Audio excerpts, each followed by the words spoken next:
com a causa, mas eu acho que a percepção dele da urgência, ela ganhou uma força, ganhou um momento muito importante. E o fato da Marina ter sido reconduzida para o Ministério do Meio Ambiente, o Ministério do Meio Ambiente reforçado, inclusive, do ponto de vista das suas ambições, eu penso que são 3 temas muito caros ao presidente. E a questão democrática, né? Você sabe que o mundo, infelizmente, não está vivendo uma quadra confortável do ponto de vista político. E o presidente tem dito, né, até pela disseminação de fake news, pelo descontrole das informações falsas, né, pela falta de compromisso até de grandes corporações com a questão política, né, das liberdades civis, das liberdades políticas. Eu penso que essas 4 questões estão no alto das prioridades do presidente Lula e eu penso que é o que ele vai levar para o G20, com todas as implicações econômicas que isso acaba tendo, né? Você não consegue ter uma agenda socioambiental sem pensar a nova economia, né? Para falar, você não consegue ter uma agenda de paz e democracia sem falar de relações internacionais.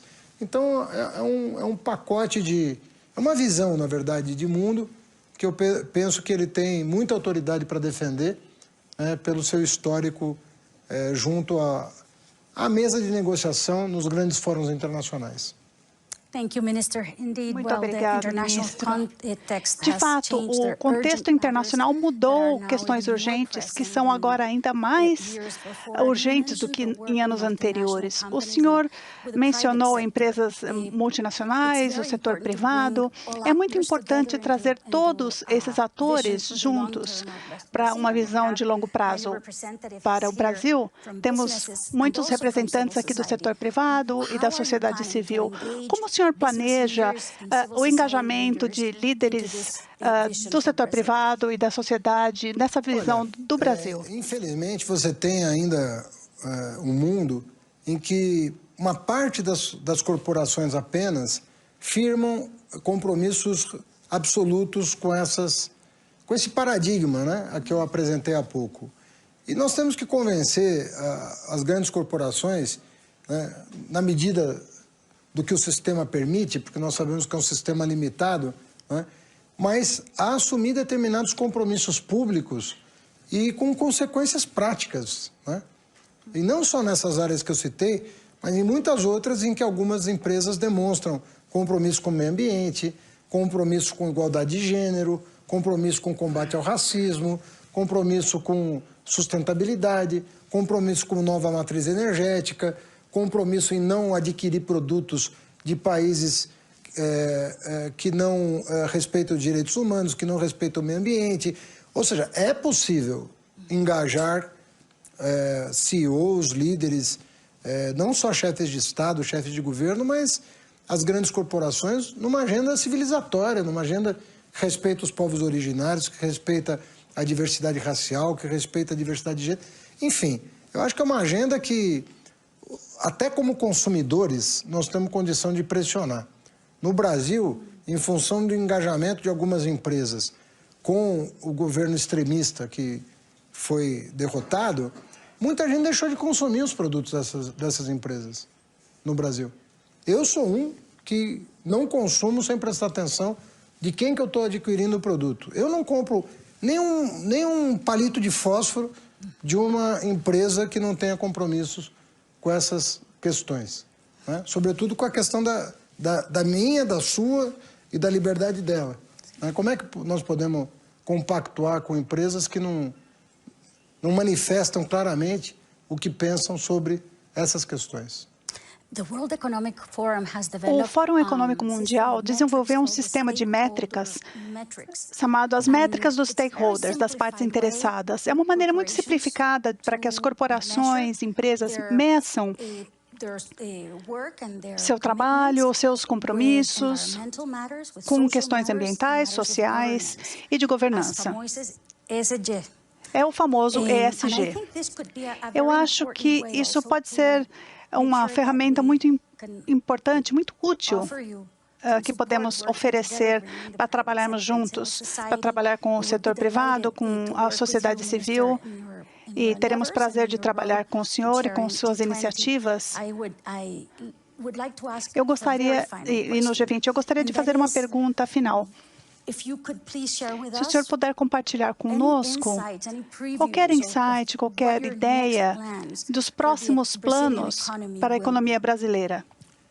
Não, a nossa agenda está mais ou menos pública, né? Nós tomamos algumas medidas, né, antes mesmo de tomar posse.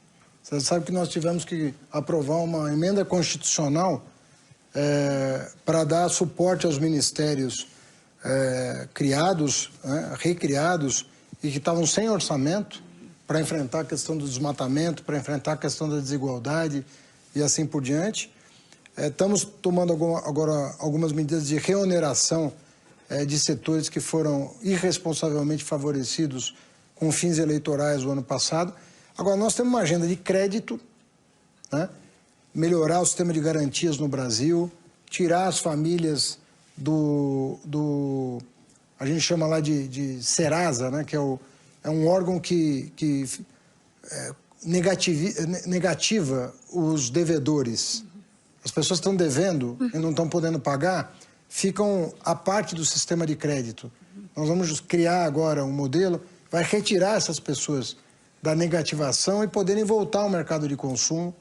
Temos uma política de valorização do salário mínimo, né? O salário mínimo aumentar um pouquinho acima da inflação para que as famílias de mais baixa renda possam voltar a consumir.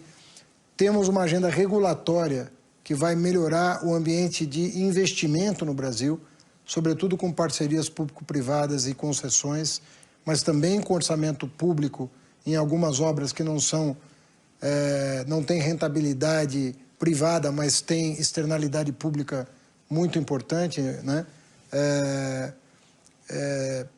Então, tem uma agenda, a reforma tributária que nós queremos votar no primeiro semestre.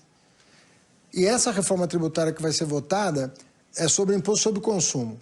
Mas no segundo semestre, nós queremos votar uma reforma tributária sobre a renda, para desonerar as camadas mais pobres do imposto e para onerar quem hoje não paga imposto. Tem muita gente no Brasil hoje que não paga imposto, né? Então, nós precisamos reequilibrar o sistema tributário brasileiro para melhorar a distribuição de renda no Brasil. Enfim, para não falar de tudo que já está acontecendo no âmbito do Ministério da Marina, do nosso vice-presidente, que assumiu o Ministério do Desenvolvimento e está com uma agenda de reindustrialização voltada para a sustentabilidade ambiental, integração regional. Nós vamos apostar muito na integração. Nós temos presidentes progressistas em quase todos os países sul-americanos. Chile, Colômbia, Brasil, Argentina. Temos um grupo de presidentes que estão com mais vontade de integrar suas economias do que no passado. Até porque não tem mais o boom de commodities do começo do século, vão ter que fazer diferente agora.